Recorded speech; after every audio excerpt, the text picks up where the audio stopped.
Amanda Maynard from Applied Behavior Institute.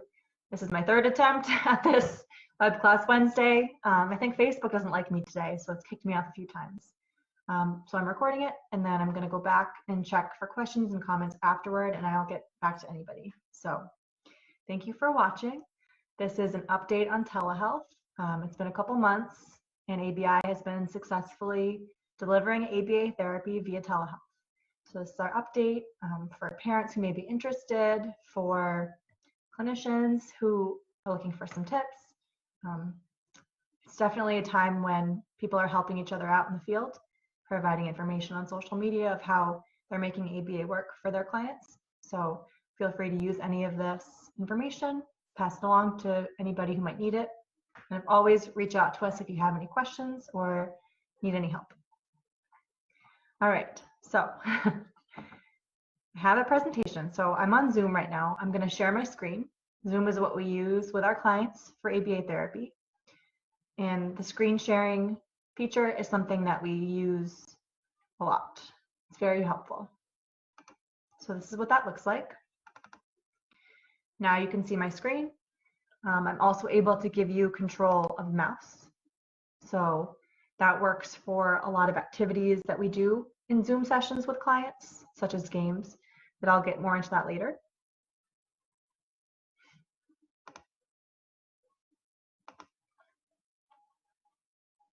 All right. So we have been able to successfully deliver direct therapy, ABA, BCBA supervision of sessions, as well as parent training via video on Zoom. All of that encompasses ABA telehealth. Telehealth is also being used in other fields currently, medical, psychology. It's definitely something to have in your back pocket and to be competent with, because you never know when you might need it. It's invaluable right now with everything closed, people not feeling safe having therapy in their home, or centers are closed, doctors' offices are closed sometimes, dentists are closed. Obviously, you can't do a dental cleaning via telehealth, but therapy, psychiatry, speech therapy, occupational therapy, all of that is able, those professionals are able to use telehealth in a pinch, which is what we're in right now. So our ABA telehealth has worked for a variety of clients, ranging from very young ages to older, teenagers, ranging in ability, skill set.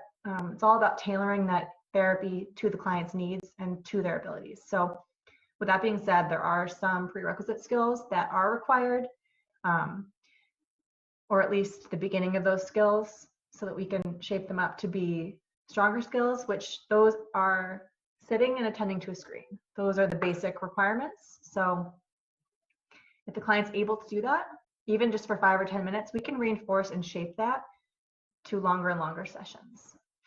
With that being said, our telehealth looks different for every client.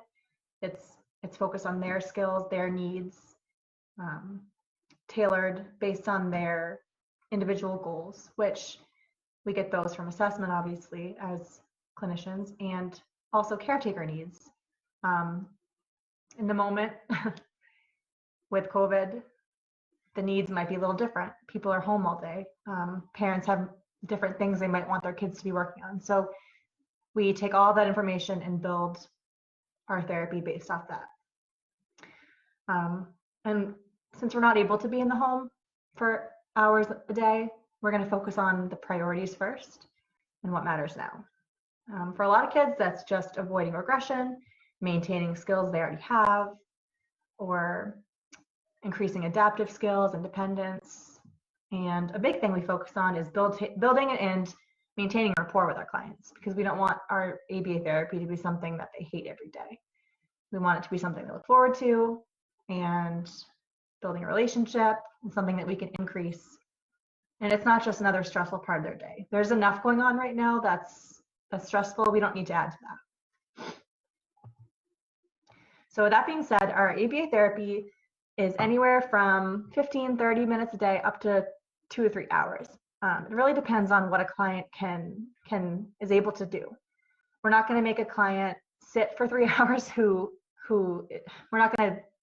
we don't want to evoke more problem behavior using our ABAs. So BCBAs and behavior technicians are constantly evaluating the effects of our therapy, using data, using observations, and gradually increasing the frequency of duration so we can provide more ABA, but not so much that it's overwhelming or stressful.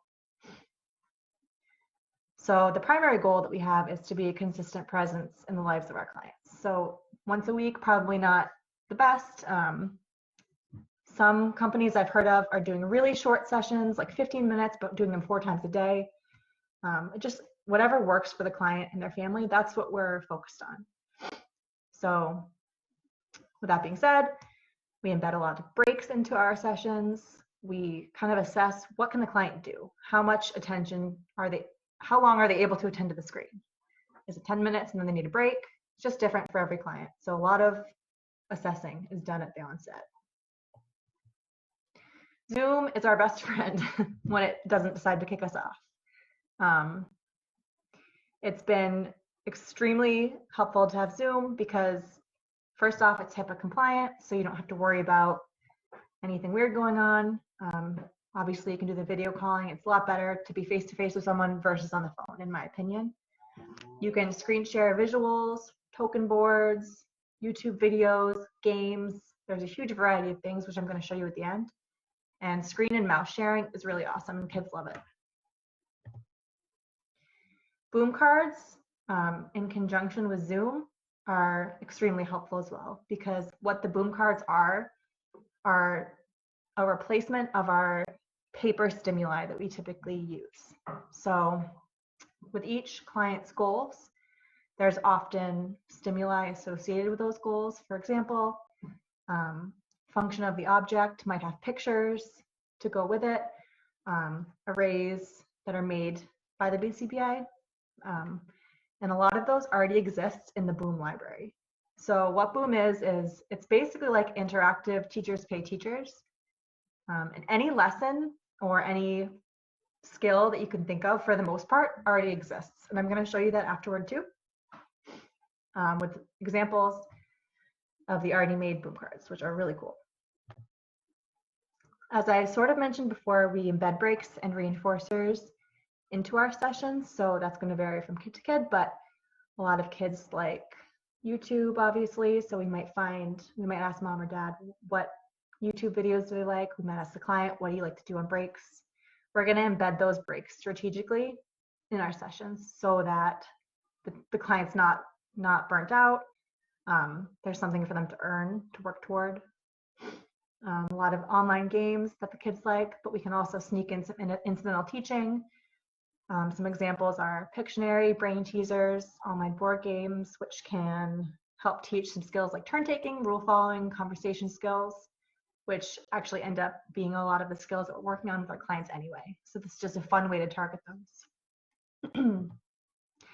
And finally, I wanted to touch on social skills groups. So it's really cool. We've been able to put together some social skills groups with kids of similar age, ability, interests, and work on some of those soft skills, social skills that we would typically work on in a center. But it's cool because we're able to bring kids across the state onto a screen and work on these things like conversation skills, reciprocating, asking questions, turn taking, making compromises. These things we'd be working on anyway in lesson format. But it actually is cool because it removes some of the anxiety that they might get doing in person, because they still have the comforts of their home, their family, and they're able to work on these skills in a less stressful setting. So I think that social skills have been awesome. I also know that a lot of people aren't really given opportunities to socialize outside their family right now due to COVID and social distancing. So this has been really cool. We're still ramping it up, getting it going with more and more groups, but it's something that has worked out well for us so far. And obviously that's run by clinicians, BCBA support, and the staff can scaffold the instruction, and the groups are thoughtfully put together. So now I'm going to show you some of the examples I mentioned. So this is something I would show at the beginning of a session.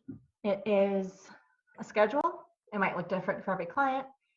This is an example that looks a lot like one I used earlier today with a client who can read, obviously. It might be pictures for other clients. It might be a first then. It might be a picture of one thing at a time. It's going to depend on the skill set of the client.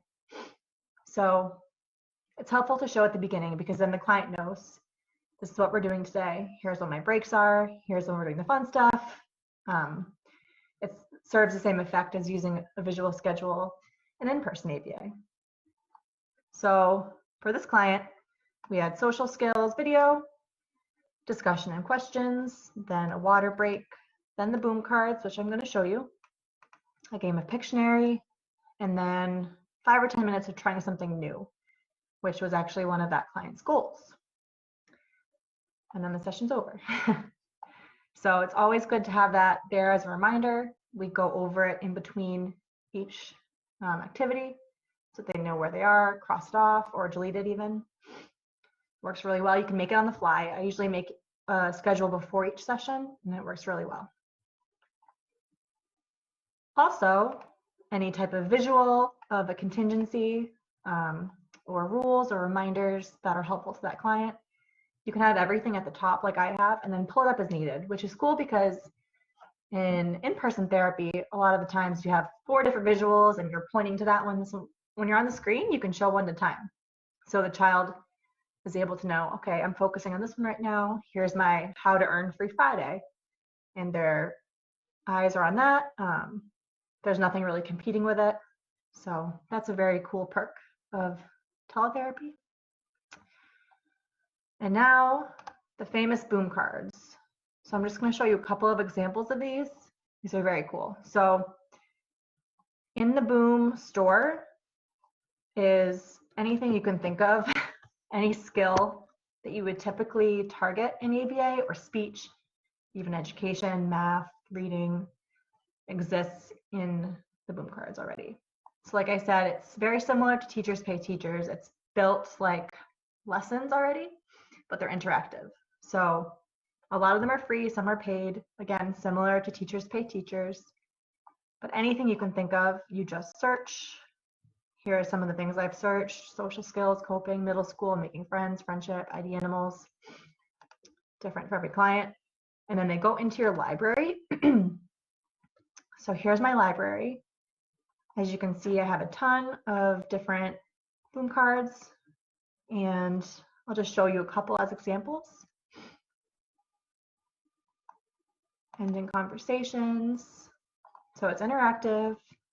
It's almost like a PowerPoint that you can click things. So for this particular skill, it's giving you a statement or a question and asking if that ends or keeps the conversation going. You click and it's interactive, it dings and it gives you the thumbs up or whatever it's been programmed to do. Oops. There's simpler ones, fun ones. There's like a Mr. Potato Head. So some of these can be used as reinforcers as well. But a lot of them are like sneaky ways to incidentally teach. Color matching. So a lot of these are appropriate for a variety of clients. You can find nearly anything in here. And another cool thing is you can actually make your own in the studio. I haven't delved too much into that, but if I someday come across something that I want to make and it doesn't already exist, that's something I can look into, which is cool, especially for the tech-savvy individuals out there. Find the body parts. It's basically all the things you would be doing in regular discrete trial teaching or social skills teaching. There's idioms, more or less, counting, problem-solving scenarios, big one. So Boom has been extremely helpful to us. And if you haven't heard of it yet, I'd highly recommend checking it out. So that's our summary of telehealth. This is our first Webclass Wednesday. So if you're tuning in, I appreciate it. I know people are busy right now, but we're going to be doing this every Wednesday with different topics. feel free to post questions, post ideas for future Webclass Wednesdays, things you might want to know more about, ABA in general, any question you have. We're going to be checking back. I know this isn't live due to technical difficulties, so I'm going to be checking back frequently to see if anybody has questions. I'll be answering everybody's questions. Feel free to message me with questions, comments, feedback, anything. So again, thank you. We appreciate you, and stay safe.